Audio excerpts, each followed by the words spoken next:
بسم اللہ الرحمن الرحیم۔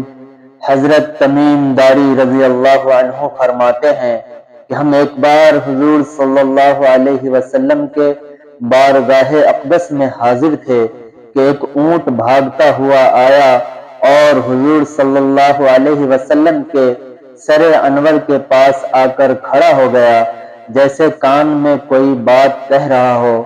آپ صلی اللہ علیہ وسلم نے فرمایا کہ اے اونٹ، پرسکون ہو جا، اگر تو سچا ہے تو تیرا رب تجھے فائدہ دے گا، اگر تو جھوٹا ہے تو تجھے اس جھوٹ کی سزا ملے گی۔ جو ہماری پناہ میں آ جاتا ہے اللہ تعالیٰ بھی اسے امان دے دیتا ہے، اور ہمارے دامن میں پناہ لینے والا کبھی نامراد نہیں ہوتا۔ ہم نے عرض کیا رسول اللہ صلی اللہ علیہ وسلم، یہ اونٹ کیا کہتا ہے؟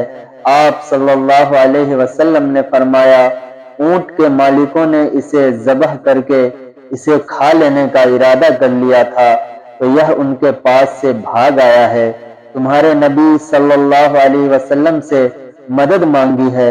ہم سب ابھی گفتگو میں مشغول تھے کہ اس اونٹ کے مالک بھاگتے ہوئے آئے۔ اونٹ نے ان کو آتے ہوئے دیکھا تو دوبارہ حضور صلی اللہ علیہ وسلم کے سر مبارک کے پاس کھڑا ہو گیا۔ اب آپ صلی اللہ علیہ وسلم کے پیچھے چھپنے لگا۔ ان کے مالکوں نے عرض کیا، یا رسول اللہ صلی اللہ علیہ وسلم، یہ ہمارا ہے، 3 دن سے ہمارے پاس سے بھاگا ہوا ہے اور آج یہ ہمیں آپ کی خدمت میں ملا ہے۔ اس پر آپ صلی اللہ علیہ وسلم نے فرمایا، یہ میرے سامنے شکایت کر رہا ہے کہ یہ تمہارے پاس کئی سال تک پلا بڑھا، جب موسم میں گرمی آتی تو تم گھاس اور چارے والے علاقے میں اس پر سوار ہو کر جاتے، اور جب موسم میں گرمی آتی تو تم اسی پر بیٹھ کر گرم علاقوں کی طرف جاتے۔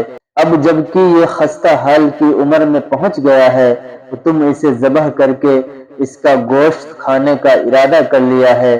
انہوں نے عرض کیا، خدا کی قسم یا رسول اللہ صلی اللہ علیہ وسلم، یہ بات بالکل اسی طرح ہے جس طرح آپ نے فرمایا۔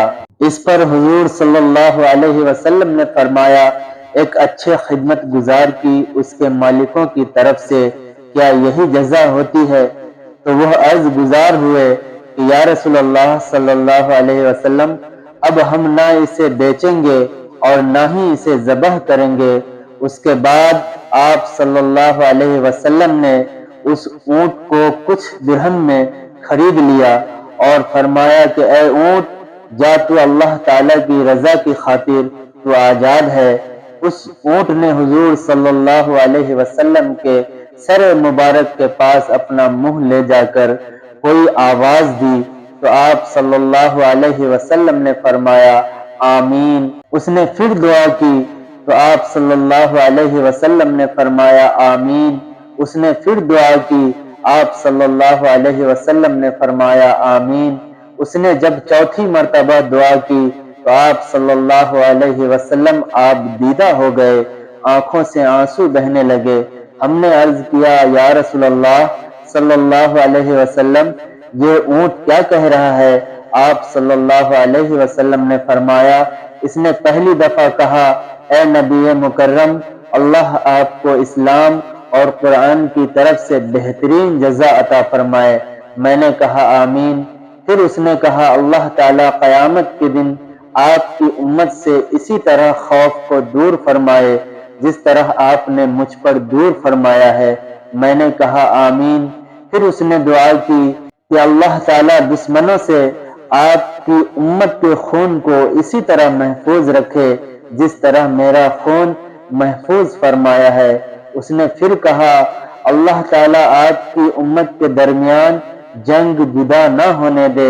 یہ سن کر رونا آ گیا، کیونکہ یہی دعائیں میں نے اللہ تعالیٰ سے مانگی تھی۔ پہلی 3 قبول فرما لی لیکن آخری دعا سے منع فرما دیا۔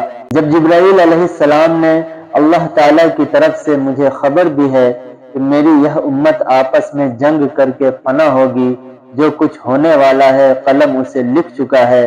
محترم حضرت نبی کریم صلی اللہ علیہ وسلم کے حدیث مبارک میں جو لکھا ہے، آج وہ بالکل سچ نظر آ رہی ہے۔ آج کے دور پر نظر دوڑائے تو ہم دیکھتے ہیں کہ مسلمان کس طرح ایک دوسرے کے خون کے پیاسے ہیں، ایک دوسرے کو کس طرح قتل کرنے کو تیار ہیں، فرقہ واریت کے نام پر ایک دوسرے کے جان کے دشمن بنے ہوئے ہیں۔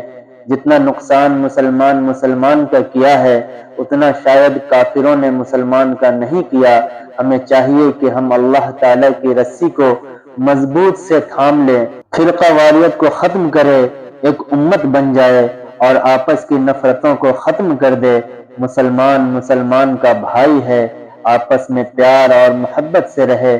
اللہ تعالی ہم سب کو سمجھنے اور نیک بننے کی توفیق عطا فرمائے، آمین۔